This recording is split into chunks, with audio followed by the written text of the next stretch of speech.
Yes, students, as I've just told you, we're going to start with a chapter today that is a visit to Cambridge, right? And now I just want you to tell me, what do you call people who are not like you, who are not able to talk like you or behave like you, or are not as healthy as you all? What do you call such people who have some problem, like maybe health wise? And yes, what do we call them? We call them disabled. What are the words? Yeah, I've had some, yes, special children, very nice. We call them handicapped also. We call them physically disabled, right? Yes. Why do we call them disabled? They are not as able as we are. Able is ability to do something. So they don't have that ability. They are not as good as we are, is it? Right? So we call them okay, right? I would say yes. Let's we right, disabled, challenged. Yeah. Any Hindi word for it? Is there any Hindi word for especially challenged people? Yeah, actually, yes, Anshika, you're absolutely correct. They are specially abled. They are specially abled. They are much right. No, there's another word which we say. We call them Divyang. Divyang. Okay, they're special. They're very special. We know that here. Yes, and so these people are there, special people. They are called. Okay, so we'll avoid calling them, like here. Physically handicapped and all. No, they're much more stronger than we are.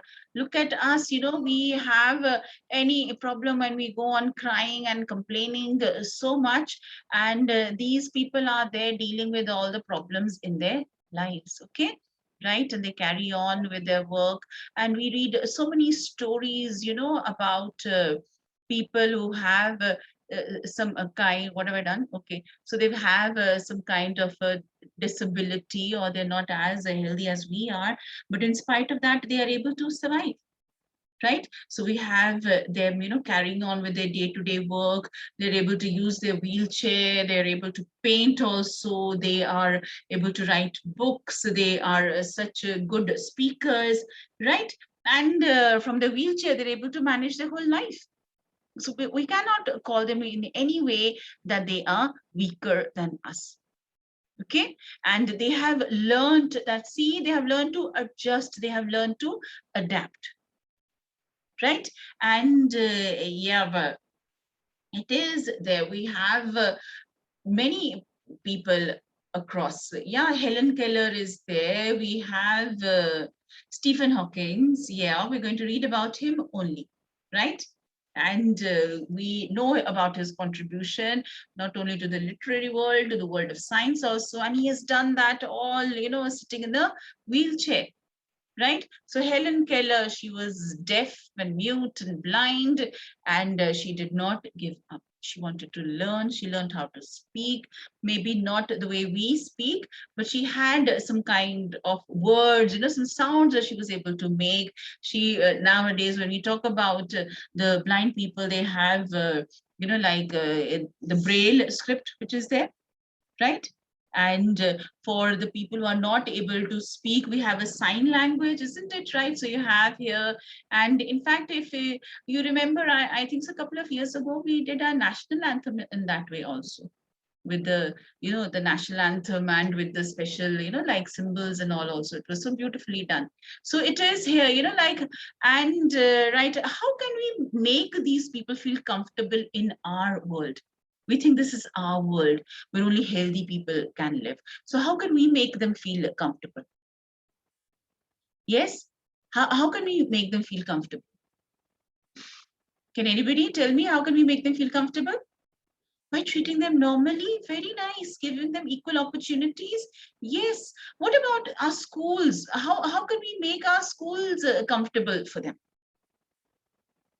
Yes. How can we make our schools comfortable for them?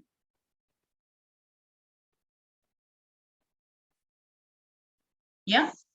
How can we make our schools safe? Right? So behaving like we do with them. So person with a wheelchair, how is that person going to move around in the school? How is that person going to move around?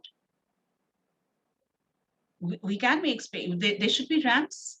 That is why we need ramps in the schools, right? So person with a problem comes, how is he or she going to move around? Okay. So we see also, like nowadays when we go to shopping malls also, you go to restaurants and hotels, we'll find, like even the arrangements have been done. We have ramps over there so that people can go over, like in the wheelchair and, climbing the steps. So it is not, possible for them. Then even the washrooms also, we have special ones which they can manage on their own, isn't it? Right? So changes are there. We have people they're making, like, yes, so the speech there. So we have the sign language so that people can communicate. Okay, right? So things are there. We have classes and we have separate places for them. Now, one thing, should we keep these people separate or they should be a part of our normal society? What is better for them? We should keep them separate. No, you're not like us, so stay away. Is this the right attitude? Is it? No, it is not. We need to include them in our society. We need to make them a part of our society, of our school, of our work culture, everywhere. And when we get used to seeing people, like around us, we will automatically not look at them like, oh, kind of a thing that you do, isn't it? And you wonder, oh my God, what has happened to that person? So that, surprise that you have, and sometimes that horror or that fear, yes, you have to make the right arrangements for them. Yes, Shreyas, absolutely. Now let's come to this chapter. This is about that, like it's a beautiful story, and appreciating all the differences that we have, appreciating that people who are not like us can be even more stronger than us. They have the more desire to fight, they have the more will to do things, and that is why they are mentally much more stronger. Now this is a story of a meeting between extraordinary people, both of them disabled or differently abled, as we now say. So differently abled is an appropriate word rather than disabled. So dis means not able to do. Differently able, they do things in a different way. Isn't it correct? So this is a term that you're going to use. You can say special, you can say differently abled also. Stephen Hawking is one of the greatest scientists of our time. There's no doubt about it. He suffers from a form of paralysis that confines him to a wheelchair. So we know he suffers from that, and allows him to speak only by punching buttons on a computer, which speaks for him in a machine-like voice. And we admire how technology has, adjusted, and how technology has advanced to such an, yes, he's given the black hole theory, yes, and we have about his theory of everything, isn't it? Right? So yes, so we have an amazing scientist, and so he just punches these holes on his chair, these buttons there which are there, and they're connected to the computer, and that audio is created, so we're able to hear him speak. Now another one, Firdaus Kanga is a writer and journalist who lives and works in Mumbai. Kanga was born with brittle bones that tended to break easily when he was a child, and his bones are brittle means breaking easily, so maybe like his bones are not strong, and so they break easily, and as a result that is why he does not walk around normally or run around, and he's also confined to a wheelchair. So like Hawking, Kanga moves around in a wheelchair. The two great men exchange thoughts on what it means to live life in a wheelchair and how the so-called normal people react to the disabled. How bad we are, isn't it? So Cambridge was my metaphor for England. Metaphor, comparison. So whenever people said Cambridge, thought England. Whenever people said England, he thought of Cambridge. Okay. And it was strange that when I left it, it had become altogether something else because I had met Stephen Hawking there. So now, first of all, when he thought of England, he would think of Cambridge. But when he met Stephen Hawking, the meaning of Cambridge changed for him. Right? Now, it was on a walking tour through Cambridge that a guide mentioned Stephen Hawking. Poor man was quite disabled now, though he's a worthy successor to Isaac Newton, whose chair he has at the university. See how we say, poor man, poor thing, how sad.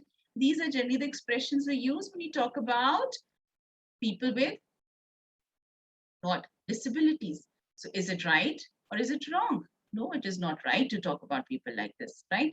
So this is what he says. Who's Isaac Newton? What do you know about Newton? What do you know about Newton?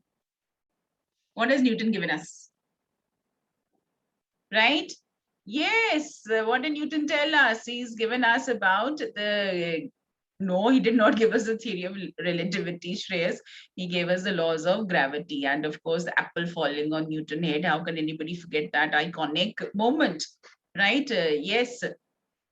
So he is now, what chair has he occupied? Chair is not that, but the seat. He's got such an important position which is reserved for great scientists. So he is their worthy successor of, like, like he is as brilliant as Newton or Einstein and other scientists here. And in spite of him being differently abled. Okay, right.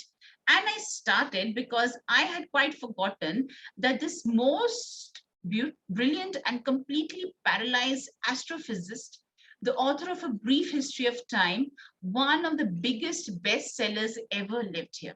So when you grow up and you're able to understand physics more properly, and then you can just try reading this book. And right, once again, yes, if you are there having a great interest in science and you really admire the intelligence of this man, all the theories that he's given, the wonderful explanations that he has given.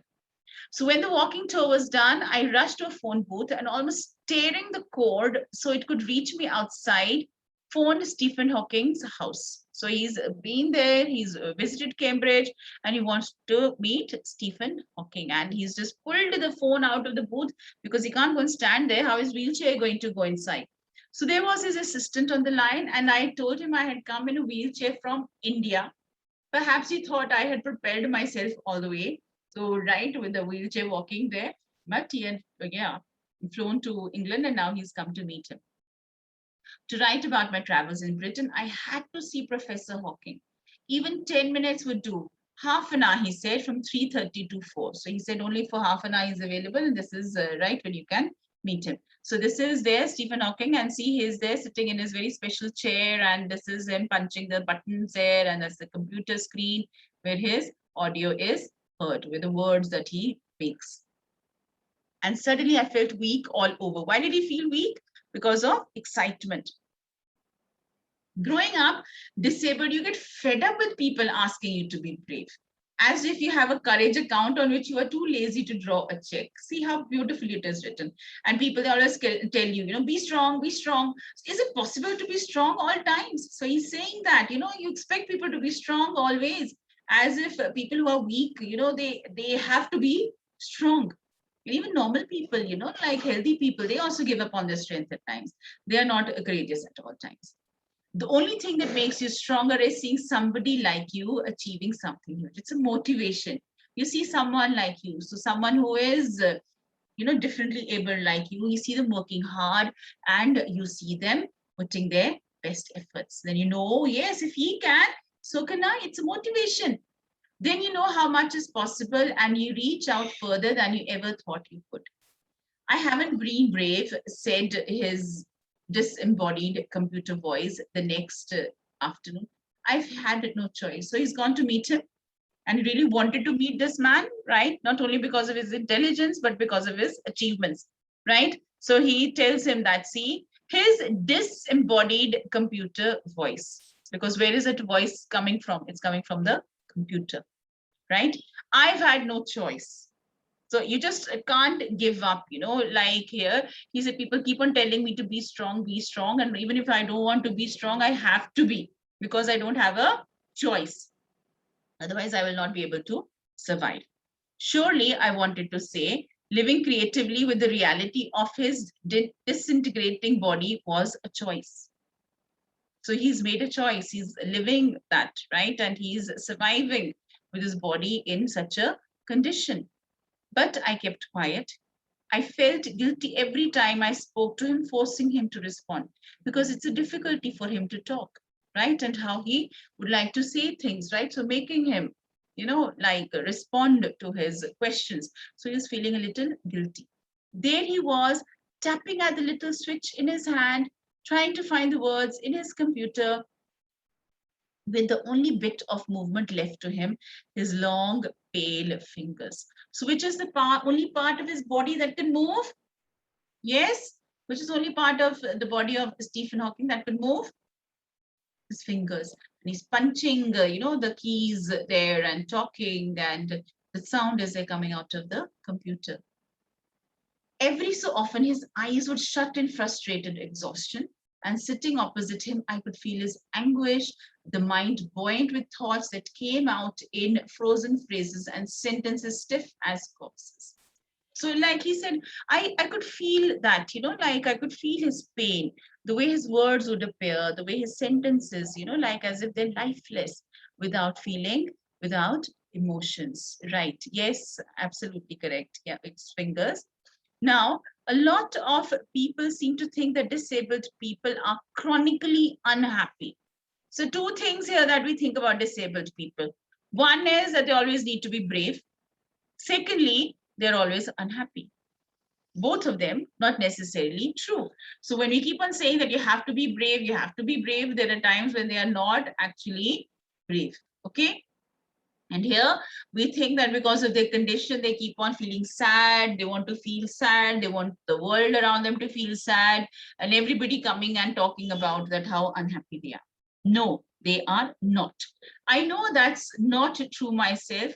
I often laughing inside, right? So do you think it is very important to laugh here? Even us also, sometimes when we're feeling down and out, you might have had an accident, you might have hurt yourself, you might have fever, you might have, hurt your arm or leg or something like that, and you have to be on the bed. But is it right? Are you always going to keep on crying? Are you always going to keep, oh my God, what has life done to me and what has happened to me? So you keep on grumbling and complaining, you'll become very sad. So it is better that, yes, let us accept the situation. And yeah, there are moments when even your extreme grief, you find a little bit of moment of happiness. So about 3 minutes later, he responded, I find it amusing when people patronize me. Patronize, they tell me what to do and what not to do. And you find it annoying when someone like me comes and disturbs you in your work? He says, yeah, I don't like it when people keep on telling me, oh, you should be happy, you should be strong, you should be brave, you should do this and that. And like, of course, here, the person here asks him that, do you feel that someone like me comes and disturbs you? Of course, yes. The answer flashed, yes. Then he smiled his one-way smile, and I knew, without being sentimental or silly, that I was looking at one of the most beautiful men in the world. So once again, it is not always physical beauty, right? So anything can happen to us, and you lose, your beauty and your parents and your good looks, which you're very proud of. But one thing is there, your spirit, the courage that you have, the strength that you have will always be visible. And when Stephen Hawking was smiling, he thought this is the most beautiful smile in the world. The smile of a person who is so brave, the smile of a person who is so intelligent, the smile of the person who has so much of courage, right? Yes, so a first glimpse of him is shocking because he's like a still photograph, a picture, no movement. As if all those pictures of him in magazines and newspapers have turned three-dimensional. So it is that same picture which you see, like you've seen in the book, he's like that only, but except it is now a 3D picture. Okay. Then you see the head twisted sideways into a slump, the torso shrunk inside the pale blue shirt. Torso, the chest, right? The wasted legs, the legs are not strong. You look at his eyes, which can speak, still, and they are saying something huge and urgent. It is hard to tell what. So, what is the most lively part of his body? His eyes, full of life, is trying to say something, right? Which his body cannot.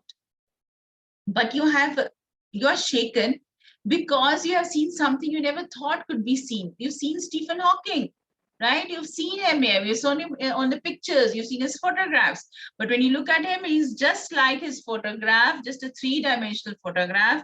The head there, the torso, the legs, and those brilliant eyes full of life. Now, before you, like a lantern whose walls are worn so thin, you glimpse only the light inside is the incandescence of a man. Look at this line again. ये sentence दोबारा से देखो. Before you, like a lantern whose walls are worn. like a lantern. किसके साथ compare किया है? Lantern के साथ. And the walls are so worn that you glimpse only the light inside. Is the incandescence of a man. What is incandescent? The light of the man. And how is that light visible? Through his eyes, through his energy, right? Through his words. That is how his light is visible, right? So he appears to be very weak, but there is that strength inside him which makes him very, very strong, okay? Makes him so different. The body, almost irrelevant, exists only like a case made of shadows, as if it's not real. So that I, no believer in eternal souls, know that this is what each of us is. Everything else is this. Can you look at this paragraph again, please? All of you, look at this. Look at this paragraph. So what has been described here? What has been described here? So when you look at Stephen Hawking, what is the realization? What is the true essence of a person? Is it his body or is it his spirit or soul? Yes? What is the true reflection? It's his soul, it's his spirit, right? Right. So here, this man is there quite weak and very different, okay? And what is there that makes him so full of life? It's not his strong legs, it's not his muscular arms, it's not his, very well-built body. No, what is there? It is that light inside him. What does it light show? His energy, his spirit, right? So sometimes, yes, you feel that, right? Everything is looking very shabby, and but still in that house, there is that vibrance, there is that energy. So what is there about Stephen Hawking? He's saying, he's given that kind of a comparison. So it's like him only. That all these things there, like arms and legs and this, all they're just accessories. What really matters is the mind. That is it. That is the mind which is able to produce is, yes, absolutely, absolutely. Our physique is not there revealing our true spirit. Absolutely. And Shreyas, absolutely true. So we are there, like, of course, our body is not there. What is there? Our mind. And if a mind is positive, it's going to give out a very strong energy. It's going to give out that strong light. Okay, right? So he's saying it's just like as if, like the lamp there, it has become very worn out, but still that light is there shining from inside. Okay, light is there. What is that light? The light of his thoughts, the light of his strength, the light of his courage, his mind, which is very, very strong. Everything else is an accessory. Accessory kya hota hai? You have a dress, you want to look more even prettier, so things that you put on it, right? Or you made a cake and you've made more decorations ready, you put the icing and all that stuff. Those are the accessories, right? So just to make it more decorative, although it is good enough, but you want to make it look even better. Yes. So yeah, the things that we have added to. Okay, what do you think is the best thing about being disabled? I had asked him earlier. We think, oh my God, if a person is there disabled, the poor thing, what is he going to do in life? But look at these two men, extraordinary men, talking and teaching us so many important lessons, right? I don't think there is anything good about being disabled. I think I said you do discover how much kindness there is in the world. People are kind to you. People are understanding. People are there going out of the way to create opportunities for them, right? So it is there. We have scientists there. We have doctors there working to make sure that these people are provided with the right environment, the kind of right atmosphere, right kind of accessories which are required for them. Yes. So whether it is a wheelchair or whether it is a special chair, what kind of things will make their lives comfortable? Okay, right? Yes, he said it was a disadvantage of his voice synthesizer that it could convey no inflection, no shades or tone, and I could not tell how enthusiastically agreed. with me. So was his voice a normal voice? The way he spoke, was it normal? The words that they heard, like, was it normal? No, it was not a normal voice, right? No, it was not. Yes, Vedanti, no, it was not. So what is there? Now, when I speak normally to you, you can understand from my tone whether ma'am is happy or angry or what, right? You talk to me, I also understand. Yes, the child is there, right? Able to what convey, is the child happy or sad, or there's some problem. Our voice says so many things, right?